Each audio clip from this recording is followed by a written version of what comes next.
কি হবে যখন একটা বড় ভিআইপি ফায়ার ক্র্যাকারকে একটা গাড়ির মধ্যে রেখে সেটাকে ফাটিয়ে দেওয়া হবে। তো আজকের ভিডিওতে আমরা এই ঘটনাটাই দেখতে পাবো।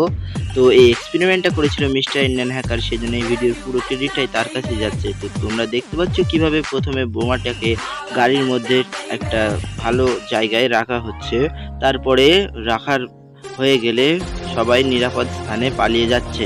তো পালিয়ে যাওয়ার পরে এবারই তো আসল ঘটনাটা ঘটবে। তো তোমরা দেখতে পাবে কিরকম ভয়ঙ্করভাবে বিস্ফোরণটা ঘটে। তো তোমরা সবাই দেখতে পাচ্ছ কিরকম ভয়ঙ্করভাবে বিস্ফোরণটা ঘটে ও গাড়িটি চূর্ণ বিচূর্ণ হয়ে যায়। এরকমই ইন্টারেস্টিং আর মজাদার এক্সপেরিমেন্ট ভিডিও পাওয়ার জন্য ভিডিওটাকে একটা লাইক আর চ্যানেলটাকে সাবস্ক্রাইব করে রাখবা, যাতে তোমাদের কোনো ভিডিও দেখতে মিস না হয়। আজকের